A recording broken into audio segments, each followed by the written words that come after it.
Russia के foreign ministry ने Thursday के दिन अपने नागरिकों को एडवाइस दे रखा है कि वो मिडिल ईस्ट में जाने से बचे इस समय। साथ में जो जर्मन की एयरलाइंस लुफ्तांसा ने सस्पेंड कर रखी है अपनी फ़्लाइट ईरान को, वो कंटिन्यू रखेगा। ये सब कुछ तब हो रहा है जब ईरान धमकी दे रहा है इसराइल को अटैक करने की। कुछ दिन पहले इसराइल ने ईरान के ऊपर स्ट्राइक किया था, उसके काउंसलेट जो सीरिया में है, जिसमें 13 लोग मारे गए थे। उसके बाद यहाँ पर जो मिडिल ईस्ट का इलाका है वो काफ़ी ज़्यादा स्थिति खराब है, यहाँ पर टेंशन बनी हुई है। और ये जो रसिया है, रसिया के फॉरेन ऑफिस की जो स्पोक पर्सन है मरिया जुगरोवा, उन्होंने स्टेटमेंट निकाला था जिसमें उन्होंने इसराइल ने जो स्ट्राइक किया था ईरान के कंसुलेट में, उसकी उन्होंने आलोचना की थी और कहा था कि ये जो स्ट्राइक है इससे इंटरनेशनल लॉ का वायलेशन हो रहा है। साथ में रसिया ने ये भी कहा है कि वो अभी दोनों के बीच में मीडिएशन नहीं कर रहा है, ना उसको इसराइल की तरफ से इसकी पेशकश मिली है, ना ईरान की तरफ से मिली है। तो रसिया की जो पोजीशन है वो कुल ये है कि वो ईरान का सपोर्ट कर रहा है, लेकिन उसने ईरान को सलाह दे रखी है कि वो इसराइल में स्ट्राइक ना करे और इसको इस इलाके का जो टेंशन है उसको गहरा ना करे। लेकिन ईरान कह रहा है कि उसने स्ट्राइक इसराइल के अंदर करनी है, ये इसराइल की जो एम्बेसी है जो पड़ोसी देश में, उसमें वो कर सकता है। अभी तक उसने ये नहीं बताया कि वो कब वो स्ट्राइक करेगा और किन इलाकों को निशाना बनाएगा, लेकिन उसने ये कहा है कि हमने बदला लेना है और उसके लिए स्ट्राइक इसराइल के इलाकों में या इसराइल के एम्बेसी में करना ज़रूरी है। एयर इंडिया ने भी जो ईरान जाने वाली फ़्लाइट है उसको सस्पेंड कर रखा है। कोशिश ये है कि जो क्रॉस फायर में ये ना फंस जाए, कहीं कहीं ऐसा ना हो जाए कि एयरलाइंस के ऊपर स्ट्राइक हो जाए, क्योंकि यहाँ पर जो स्ट्राइक होगी ज़्यादातर वो ड्रोन और मिसाइल के द्वारा हो सकती है ईरान के। तो ऐसे में कन्फ्यूज़न की स्थिति में कोई एयरलाइंस भी इसके चपेट में आ सकती है। तो कोशिश ये है कि जो सिविलियन एयरलाइंस है वो इसके चपेट में ना आए, और इसके चलते ही लुफ्तांसा, एयर इंडिया और बाकी जो एयरलाइंस है उन्होंने फ़्लाइट को सस्पेंड आगे कर दिया है। इजरायली फोर्सेस ने इस्माइल हनिया, जो कि हमास के लीडर है, उनके इस्माइल हनिया के 3 बेटों की हत्या कर दी। साथ में इस्माइल हनिया के 2 पोते भी मारे गए।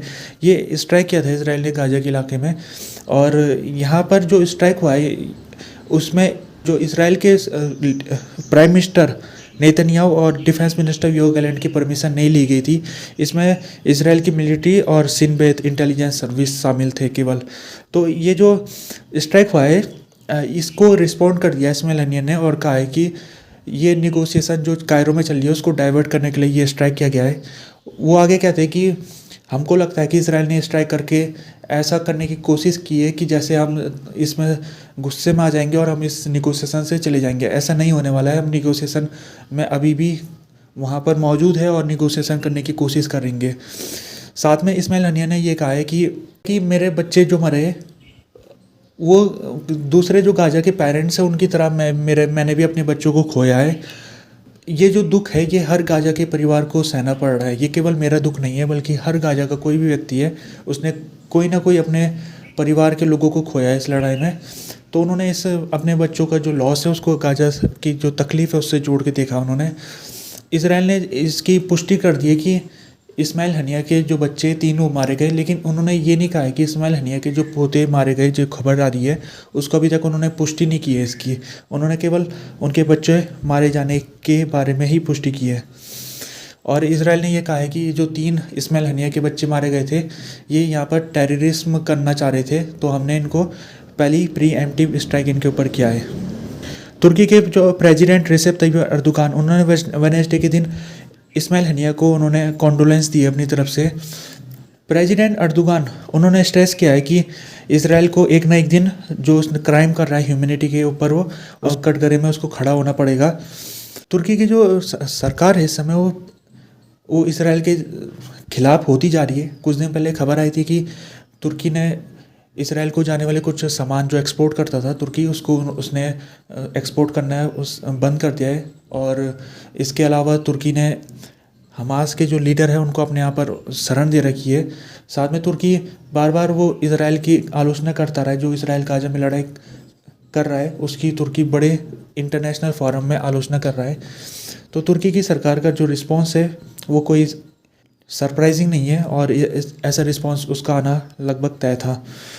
आयरलैंड के प्राइम मिनिस्टर जो नए चुने गए सिमोन हैरिस, उन्होंने कुछ दिन पहले पार्लियामेंट में कहा था कि जो आयरलैंड है वो बहुत जल्द फ़िलिस्तीन को एज ए कंट्री रिकॉग्नाइज़ करेगा जब सिचुएशन फेवरेबल हो जाएगी। उन्होंने ये एक बहुत इम्पोर्टेंट अनाउंसमेंट की थी, क्योंकि आयरलैंड कुछ मात्र देशों में से एक शामिल हो गया है जो कह रहा है कि वो फ़िलिस्तीन देश को स्वीकार करने के लिए तैयार है। उनके जो पार्लियामेंट में स्पीच थी उन्होंने, लेकिन इसमें जो हॉस्टेजेस अभी गाजा में बंधक बनाए गए उनके बारे में उन्होंने कुछ नहीं कहा है। तो इसराइल की फॉरेन मिनिस्ट्री ने आयरलैंड के प्राइम मिनिस्टर को उन्होंने डिनाउंस किया है और कहा है कि जो आयरलैंड के प्राइम मिनिस्टर है वो कैसे भूल गए ये जो 133 इजरायली हॉस्टेजेस जो पिछले 6 महीने से हमास के कब्जे में है। हमास उनको प्रताड़ित कर रहा है, तरह तरह की उनको समस्या दे रहा है। तो क्यों जो सिमोन हैरिस है उनको जब फ़िलिस्तीन देश का याद था, उनको गाजा में जो लोग मर रहे उसके ऊपर उनको याद था कि इनका नाम लेना है, तो वो क्यों ये जो 133 हॉस्टेजेस है जो बहुत अभी समस्या का सामना कर रहे हैं, उनको खाना पीना ना मेडिसिन मिल रहा है ना कुछ मिल रहा है, कई लोग तो मारे गए पिछले कुछ दिनों में। तो सिमोन हैरिस को इनके बारे में क्यों नहीं कुछ याद रहा, क्यों नहीं उन्होंने अपने स्पीच में इनके बारे में कुछ कहा। सिमोन हैरिस जो आयरलैंड के नए प्राइम मिनिस्टर है, स्पेन के प्राइम मिनिस्टर पेड्रो सैंचेज और माल्टा के जो पीएम है, इन तीनों देशों ने मिलके एक अभी मीटिंग रखी थी जिसमें इन तीनों देशों ने कहा कि हम फ़िलिस्तीन को एज ए कंट्री रिकॉग्नाइज़ करने के लिए तैयार है जब सिचुएशन फेवरेबल हो जाएगी। तो ये तो 3 देशों का एक ब्लॉक बन गया है जो चाहता है कि जब गाजा में लड़ाई ख़त्म हो जाएगी तो उसके बाद फ़िलिस्तीन को एक स्वतंत्र देश के रूप में रिकॉग्नाइजेशन मिल जाए।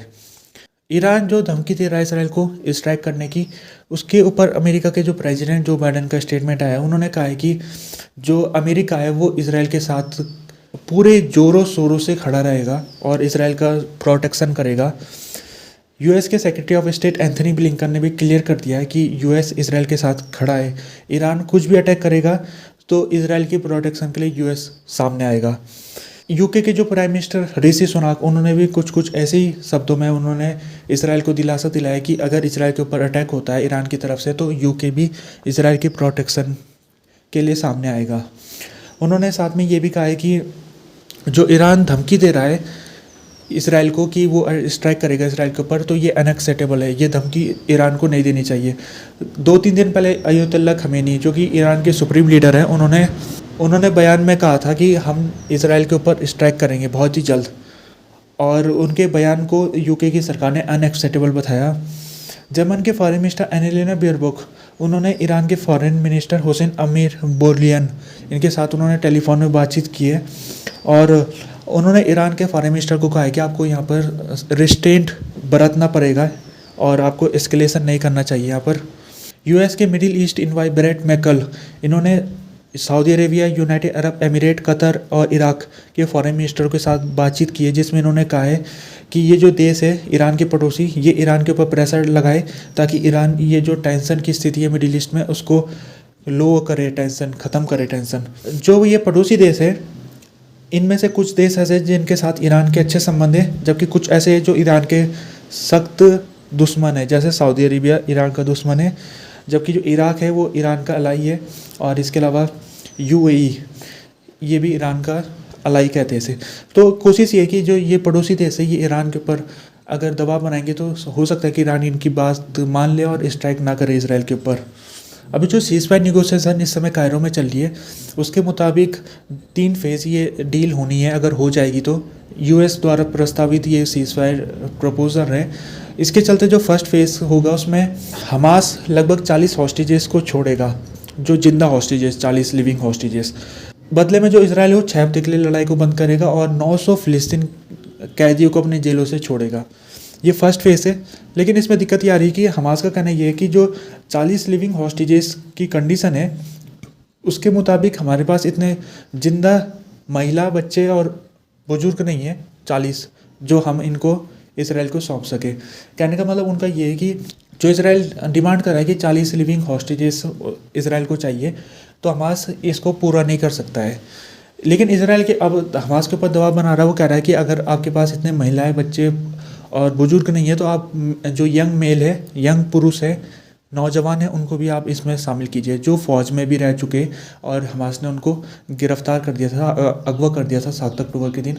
तो हमास का कहना ये है कि नहीं, हम ये जो फ़ौजी है उनको अभी नहीं छोड़ेंगे, हम केवल महिलाएं, बच्चे और बुजुर्ग को छोड़ सकते हैं। इसराइल कह रहा है नहीं, अगर आपको 40 आपके नहीं हो पा रहे तो आपको इन फौजियों को भी इसमें छोड़ना पड़ेगा। तो इसमें अभी फंसा हुआ है, अब देखना पड़ेगा कि आगे ये जो निगोशिएशन है वो कितनी आगे बढ़ पाएगी। स्पेन के सरकार ने UNRWA, united nation agency for फिलिस्तीन रेफ्यूजी, उसको स्पेनिश सिविल ऑर्डर ऑफ चिविली एंड ऑनर से सम्मानित किया है। ये जो सम्मान है ये king of Spain UNRWA agency के जो डायरेक्टर जनरल फिलिप लाज़ानी को देंगे। तो ये जो सम्मान है ये इसलिए भी महत्वपूर्ण हो जाता है क्योंकि UNRWA ऐसी ऑर्गेनाइजेशन है जो गाजा के सिविलियन जो यहाँ पर जिनके लिए खाना बड़ा मुश्किल हो रहा है मिलना, उनको ये खाना मुहैया करा रही है। इसके अलावा UNRWA की जो बिल्डिंग है वहाँ पर जो सिविलियन लोग हैं उन्होंने शरण ले रखी है। तो गाजा में 6 महीने से लड़ाई जो चल रही है उसमें UNRWA की भूमिका बहुत ज़्यादा महत्वपूर्ण है लोगों को सप्लाई देने के मामले में। तो उसके चलते UNRWA को सम्मान मिला। ये UNRWA के जो डायरेक्टर जनरल है फिलिप लाज़ानी, उन्होंने धन्यवाद किया है स्पेन की सरकार का और उन्होंने कहा है कि ये स्पेन की सरकार ने जो हमें ये ऑनर दिया है ये हमारे लिए बहुत बड़ा गर्व की बात है।